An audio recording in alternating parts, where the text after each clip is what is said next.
नमस्कार, आप देख रहे हैं देश न्यूज। आपके साथ मैं हूं ऋषिका गुप्ता और आज बात करेंगे देश में हो रहे 21 राज्यों के 102 लोकसभा सीटों पर हो रहे मतदान पर। जी हां, 102 लोकसभा सीटों पर मतदान जारी है और मतदान को लेकर तमाम सुरक्षा की व्यवस्था भी सभी बूथ पर की गई है। आपको बता दें, आज 21 राज्यों के 102 लोकसभा सीटों पर प्रत्याशियों की किस्मत का फैसला होने वाला है। प्रत्याशियों की जो किस्मत है वो ईवीएम में कैद होने वाली है।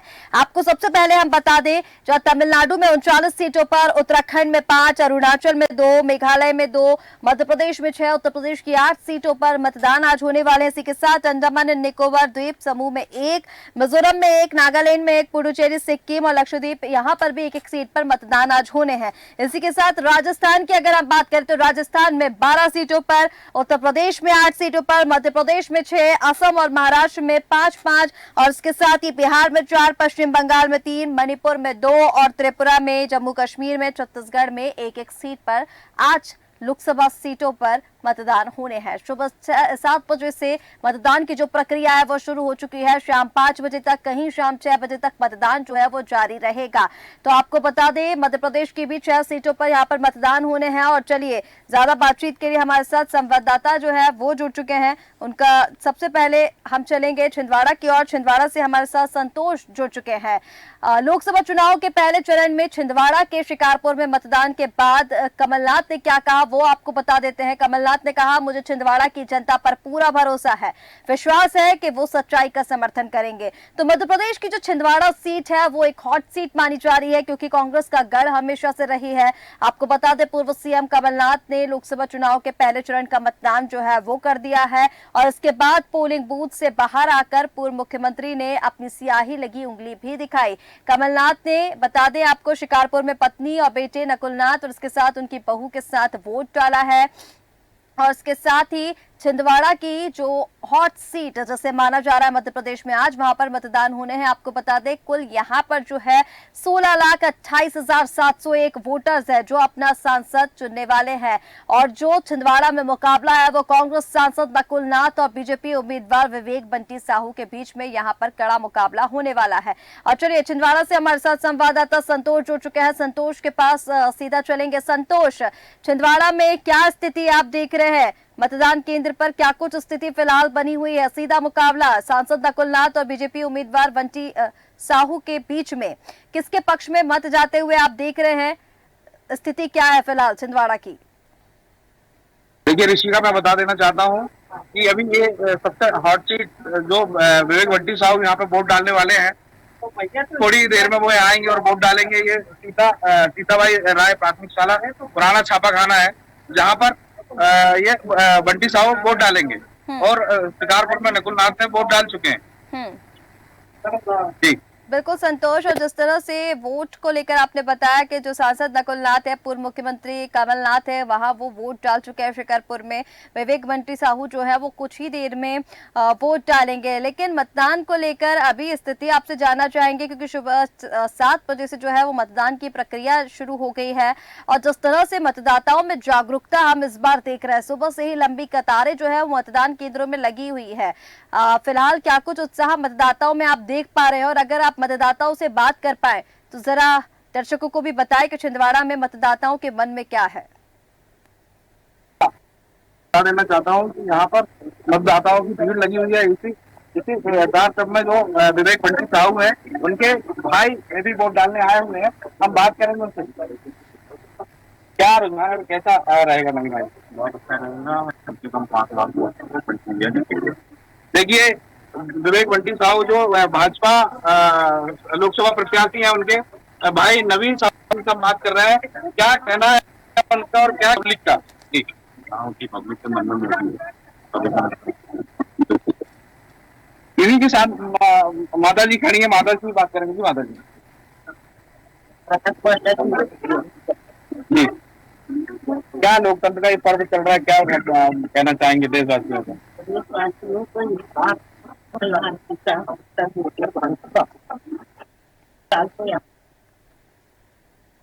तो सुना ऋषिका आपने कि यहाँ की जो पब्लिक है परिवर्तन चाहती है, ऐसा यहाँ के लोगों का कहना है। और भी यहाँ यंगर युवा वोट डालने आई हैं, जो शायद भाई कौन सा आपका चुनाव वोट डाल रही हैं? ठीक है। ये सेकंड ये संतोष, मैं आपके डाल पास रही हैं। वापस लौट कर आऊंगी। आपकी आवाज भी ठीक से यहाँ पर नहीं मिल पा रही है। हमारे साथ पीलीभीत से जितेंद्र भी बने हुए हैं। देखिए, आपको बता दें, उत्तर प्रदेश में, अगर उत्तर प्रदेश की हम बात करें तो 8 सीटों पर आज मतदान होने हैं और लगातार उत्तर प्रदेश में जिस तरह से सक्रियता हम देखते हैं राजनीतिक दलों की, तो बेहद खास ये आज पहले चरण के मतदान जो है वो होने वाले हैं। पीलीभीत की अगर हम बात करें तो पीलीभीत में आज 18.31 लाख मतदाता अपने मत का प्रयोग करने वाले हैं। 10 प्रत्याशियों के भाग्य का फैसला यहां होने वाला है।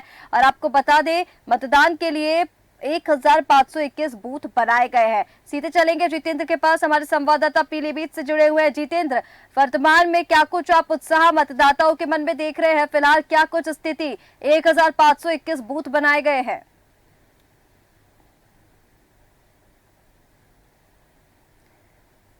जितेंद्र, आप तक आवाज पहुंच पा रही है? जितेंद्र से शायद संपर्क नहीं बन पा रहा है। तो देखिए, आज देश के 21 राज्यों में 102 लोकसभा सीटों पर मतदान होने हैं, जिसमें मध्य प्रदेश, उत्तर प्रदेश, असम, राजस्थान, बिहार, ये सभी राज्यों की सीटें जो है वो शामिल हैं। मध्य प्रदेश की 6 सीटें, छिंदवाड़ा, शहडोल, सीधी, मंडला, जबलपुर, यहाँ पर मतदान होने हैं, जिसमें से छिंदवाड़ा जो है वो बेहद संवेदनशील जो सीट है, जो हॉट सीट है, वो मानी जा रही है।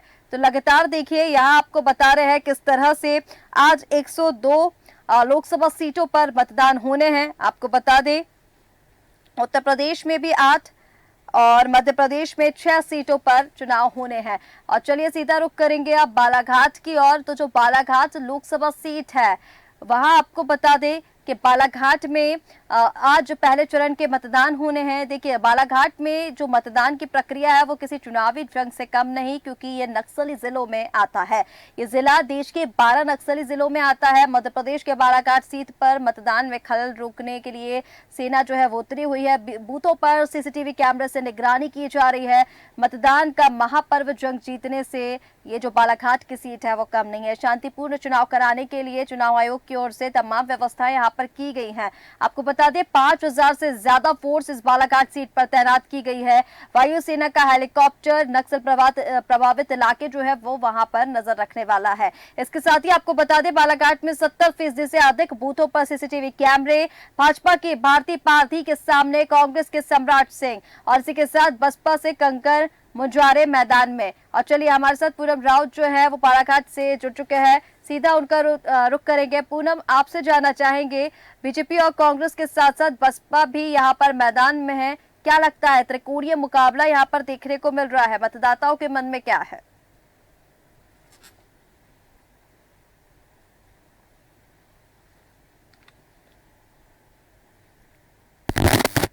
जिले की 6 विधानसभा और सिवनी जिले के अंतर्गत आने वाली 2 विधानसभा इसमें सम्मिलित हैं। कुल 8 विधानसभा यहाँ पर है और 18 लाख से ज्यादा मतदाता जो है यहाँ के प्रति को वोट चुनने वाले हैं। और जैसा कि आपने कहा कि त्रिकोणीय मुकाबला, तो मैं कह सकता हूँ कि त्रिकोणीय मुकाबला फिलहाल नजर आ रहा है। लेकिन जहां तक कांग्रेस और भाजपा की मैं बात करूं, वो मुख्य मुकाबले में है। बसपा कैंडिडेट जरूर मौजूद है चुनाव में, लेकिन जहां तक मतदाता की ओपिनियन की बात है, मुझे लगता है कि फाइनली कांग्रेस और भाजपा में ही मुकाबला माना जाना चाहिए। बिल्कुल, यानी पूरम यहाँ पर भाजपा और कांग्रेस के बीच सीधा मुकाबला होता हुआ दिखाई दे रहा है।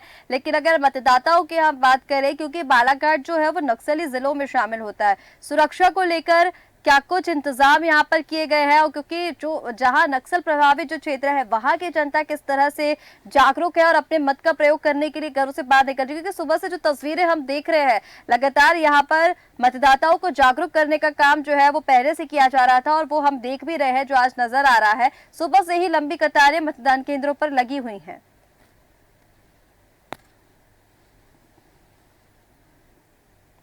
बावजूद भी लोग मतदान करने के लिए आ रहे हैं। और प्रशासन की अगर बात करें तो उन्होंने पुख्ता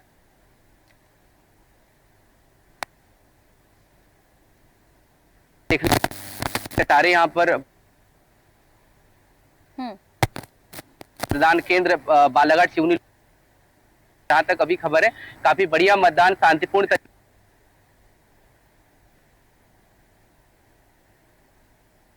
1 घंटे बाद वो ठीक कर ली गई और पुनः मतदान प्रारंभ कर दिया गया है।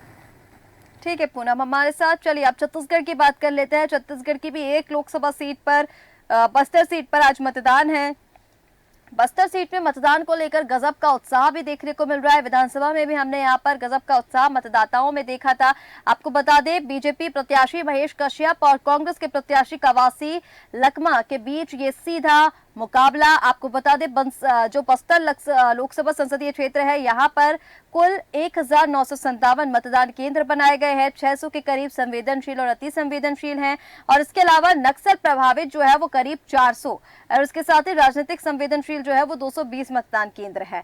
तो इसी को लेकर चलिए बातचीत करते हैं। बस्तर से हमारे संवाददाता यज्ञ दत्त कश्यप हमारे साथ जुड़ चुके हैं।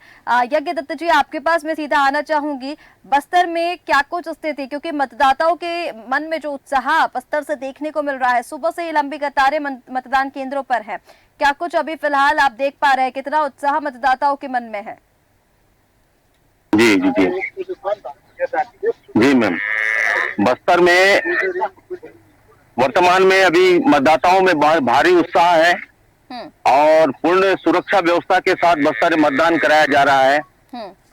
लगभग 80,000 जवान तैनात हैं और उनके सुरक्षा में आज हमारे बस्तर के मतदाता अति उत्साह के साथ अपना मत का प्रयोग कर रहे हैं।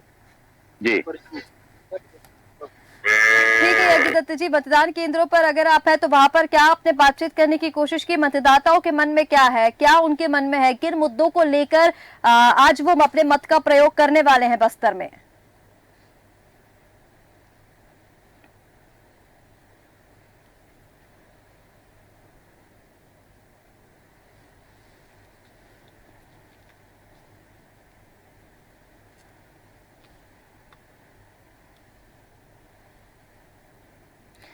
यज्ञ दत्त जी आपकी आवाज हम तक नहीं पहुंच पा रही है। चलिए हमारे साथ बिजनौर से हितेश भी जुड़ चुके हैं। बिजनौर सीट की अगर हम बात कर ले तो उत्तर प्रदेश की 8 लोकसभा सीटों पर आज मतदान है।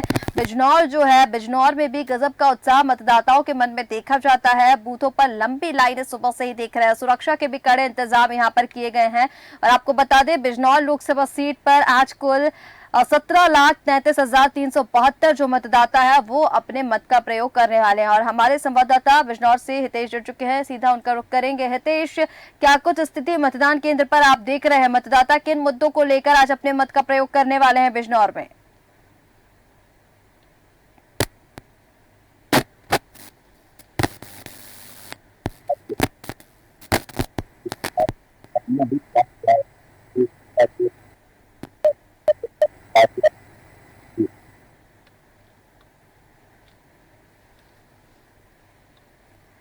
हितेश, आप तक आवाज पहुंच पा रही है?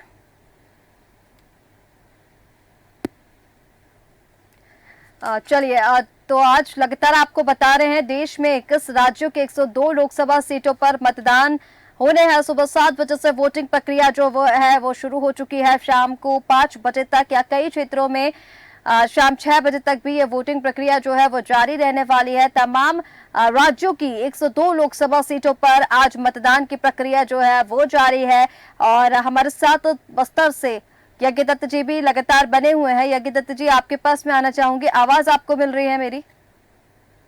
जी यज्ञ दत्त जी, मतदाताओं के मन में क्या है? मतदाता किन मुद्दों को लेकर बस्तर में आज वोटिंग करने वाले हैं? के मन में तो मैं भी स्वयं भी मतदाता हूँ बस्तर का और हम सभी का यही मत है कि जो भी शासन यहाँ आए तो बस्तर में सबसे बड़ी समस्या नक्सलवाद की है और ये समस्या को तत्काल इस बस्तर से दूर होना चाहिए क्योंकि इससे बस्तर में विकास की गति बहुत ही अवरुद्ध हो रही है। जी, सबसे मुख्य समस्या बस्तर की समाप्त होना चाहिए। सब मतदाताओं का यही रुझान है कि बस्तर में पूर्ण शांति कायम हो। यानी आज बस्तर के जो मतदाता है वो नक्सलवाद के मुद्दे पर, नक्सलवाद की जो समस्या है इस पर वोटिंग करने वाले हैं। यज्ञ दत्त जी, आपसे जानना चाहूंगी, जिस तरह से हम प्रशासन की ओर से तमाम जो प्रयास है वो दिख रहे थे वोटिंग के पहले, जिस तरह से किए गए, जो बुजुर्ग हैं उनके घर पर ही और जिस तरह से दिव्यांगजन हैं उनके घर पर जाकर वहां पर बैलेट पेपर से चुनाव कराए गए, बस्तर में क्या कुछ स्थिति देखी गई है, कितने दिव्यांगजन और कितने बुजुर्ग हैं, किस तरह से यहाँ पर वोटिंग प्रक्रिया बुजुर्गों के लिए और दिव्यांगजनों के लिए संपन्न कराई गई है? आ रहे हैं मतदाता मतदान केंद्र में, उनके लिए भी व्यवस्था है यहाँ पे, उनको यहाँ खड़े नहीं होने दे रहे हैं, डायरेक्ट उनको मतदान करा करके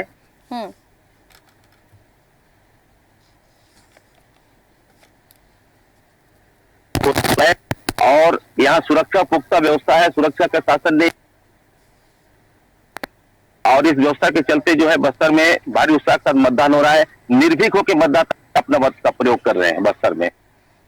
ठीक है यज्ञ दत्त जी, हमारे साथ बालाघाट से पूनम राउत भी बने हुए हैं। पूनम, आपके पास मैं आना चाहूंगी क्योंकि जिस तरह से हम मतदान केंद्रों में अभी देख रहे हैं फिलहाल सुबह 7 बजे से, क्योंकि लंबी कतारें मतदाताओं की है, गजब का उत्साह मतदाताओं के मन में देखने को मिल रहा है और जिस तरह से नारा जो दिया जाता है पहले मतदान फिर जलपान, वो कहीं ना कहीं यहाँ पर बालाघाट पे जो स्थिति है वो देखने को मिल रही है। लेकिन एक बार फिर मैं वहीं आना चाहूंगी क्योंकि देश के जो 12 जिले हैं नक्सल प्रभावित जो क्षेत्र हैं उनमें बालाघाट जो है वो आता है, संवेदनशील इलाकों पर, क्योंकि हेलीकॉप्टर से भी यहाँ पर प्रशासन के जो है वो सुरक्षा के कड़े इंतजाम है। तमाम जो क्षेत्र है संवेदनशील इलाके हैं वहां पर कड़ी निगरानी की जा रही है।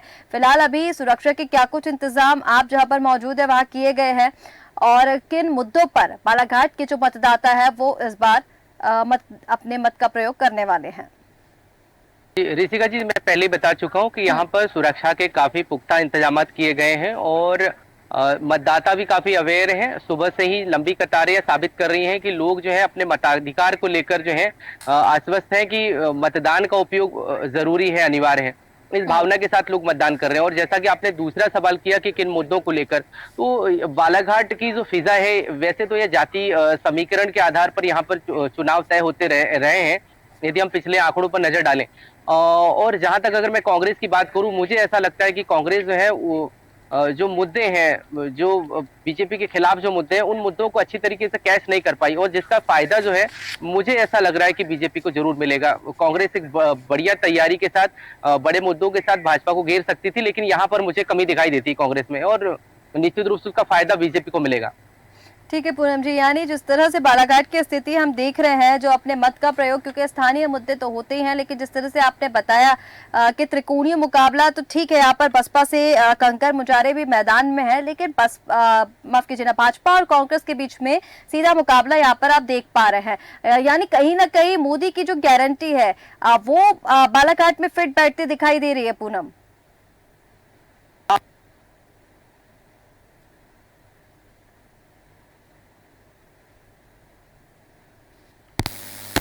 दूसरे स्थानीय मुद्दे कि कांग्रेस जनता तक अपनी बात नहीं रख पाई, जो वादे, जो पुराने जो वादे जो बीजेपी था वो पूरे नहीं हो पाए, उन चीजों को भी लेकर कांग्रेस मुझे लगता है कि सही तरीके से जनता तक अपनी बात नहीं पहुंचा पाई है। ठीक है पूनम, तो देखिए आज बालाघाट की जो स्थिति आपको बता रहे हैं, बालाघाट में सुबह से ही लंबी कतारें, सुरक्षा के कड़े इंतजाम और सीधा मुकाबला बीजेपी और कांग्रेस के बीच पे यहाँ पर देख रहे हैं। जिस तरह से मोदी की गारंटी बालाघाट में काम करती हुई दिखाई दे रही है, हालांकि कहीं ना कहीं यहाँ पर जो कांग्रेस है वो कमजोर दिखाई दे रही है। और हमारे साथ लगातार अन्य संवाददाता भी जो है वो बने हुए हैं। हमारे साथ हितेश जो है बिजनौर से बने हुए हैं। हितेश, आपके पास मैं आना चाहूंगी बिजनौर की अगर स्थिति, क्योंकि जिस तरह से बिजनौर में हमने उत्साह देखा, मतदाताओं के मन में काफी उत्साह यहाँ पर होता है फिलहाल, क्योंकि मतदाता जो हैं वो किन मुद्दों पर बिजनौर में अपने मत का प्रयोग करने वाले हैं, क्या कुछ स्थिति अभी आप देख रहे हैं वहां पर? बिजनौर लोकसभा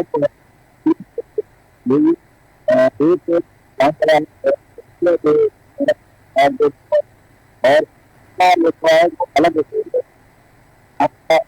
मुरादाबाद यहाँ पर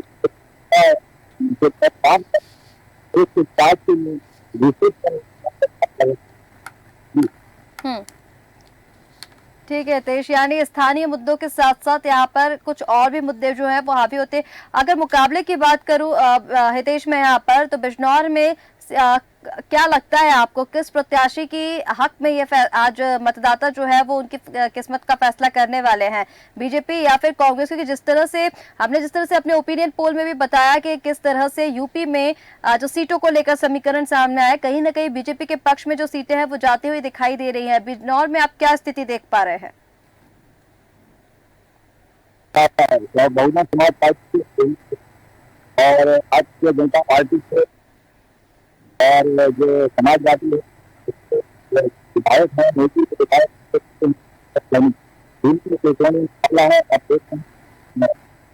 है अपना ठीक है हितेश, तो तमाम जो तस्वीरें हैं वो आपको दिखा रहे हैं किस तरह से आज लोकतंत्र के महापर्व के पहले चरण के मतदान जो है वो हो रहे हैं। 102 लोकसभा सीटों पर प्रत्याशियों की किस्मत का फैसला जो है तमाम बीजेपी, कांग्रेस, बसपा, सपा, इसके साथ ही निर्दलीय प्रत्याशी जो है, बता दें आपको, राजनीतिक पार्टियों ने तमाम जो जोर है वो अपनी पूरी ताकत प्रचार प्रसार में झोंकी है और अब 102 लोकसभा सीटों पर जिस तरह से प्रचार प्रसार जो है वो देखने को मिला, उसके बाद आज पहले चरण के मतदान, जहां पर मतदाताओं को जागरूक करने के लिए भी कई अभियान जो है वो चलाए गए हैं। हमारे साथ बस्तर से यज्ञ दत्त जी भी बने हुए हैं। छत्तीसगढ़ की अगर हम बात करें यज्ञ दत्त जी, तो बस्तर में सीधा मुकाबला आप किसके बीच यहाँ पर देख रहे हैं? क्योंकि छत्तीसगढ़ में आज एक ही लोकसभा सीट पर चुनाव है और छत्तीसगढ़ में जिस तरह से स्थिति हम देख रहे हैं, कहीं ना कहीं बीजेपी के पक्ष में स्थिति जो है वो बनती हुई दिख रही है। बस्तर की लोकसभा सीट की अगर हम बात करें तो क्या यहाँ पर संभावना आपको दिख रही है, बीजेपी के पक्ष में या फिर कांग्रेस के पक्ष में? जी, बस्तर में तो दो ही पार्टियों के बीच मुकाबला है, भारतीय जनता पार्टी से महेश कश्यप और कांग्रेस से कवासी शर्मा के बीच में। लेकिन अभी बीच में जो माहौल बने हैं बस्तर में, जो कांग्रेस के महापौर, जगदलपुर के महापौर और जिला कांग्रेस कमेटी के अध्यक्ष में भारी संख्या में बीजेपी में सब शामिल हो गए। इससे कार्यकर्ताओं में भी उत्साह, कांग्रेस के कार्यकर्ताओं में उत्साह की भी कमी हुई है और बीजेपी कार्यकर्ताओं में उत्साह का भारी मनोबल बढ़ा है और इससे ऐसा लग रहा है कि बीजेपी इस लोकसभा सीट को निकाल लेगी। जी ठीक है यज्ञ दत्त जी, तो जिस तरह से बस्तर में हम देख रहे हैं, यानी कहीं ना कहीं भारतीय जनता पार्टी के पक्ष में ये सीट जो है वो जाती हुई दिखाई दे रही है। ठीक है यज्ञ दत्त जी, तो तस्वीरें देखिए तमाम हम आपको दिखा रहे हैं जो अलग अलग जगह से किस तरह से मतदान को लेकर तस्वीरें जो है सामने आई हैं। छिंदवाड़ा की तस्वीरें जो आपको दिखा रहे हैं वो लगातार आप देखिए किस तरह से पूर्व मुख्यमंत्री जो कमलनाथ है उन्होंने अपने मत का प्रयोग किया और यहाँ पर जनता से मतदान करने की अपील भी की गई है। आप सभी संवाददाताओं का हमारे साथ जुड़ने के लिए बहुत शुक्रिया। तो तस्वीरों में आप देखिए किस तरह से यहाँ पर मतदान को लेकर मतदाताओं के मन में उत्साह। देश के 21 राज्यों में 102 लोकसभा सीटों पर आज मतदाता जो है वो अपने मत का प्रयोग करने वाले हैं। सुबह 7 बजे से वोटिंग प्रक्रिया शुरू हो गई है, शाम 6 बजे तक मतदान की प्रक्रिया चलने वाली है और मतदाताओं को लेकर मतदाताओं के मन में क्या मुद्दे हैं, उनके मन में किन मुद्दों पर वो आज अपने मत का प्रयोग करने वाले हैं, इन पर तमाम हमारी जो नजर है वो बनी हुई है। किस तरह से हर क्षेत्र से आपको दिखाएंगे हमारे संवाददाता किस तरह से मतदाताओं के मन में किन मुद्दों को लेकर जो बातचीत है, किन मुद्दों पर आज अपने मत का प्रयोग करने वाले हैं। फिलहाल हमारे इस कार्यक्रम में इतना ही। आप बने रहें देश न्यूज के साथ। नमस्कार।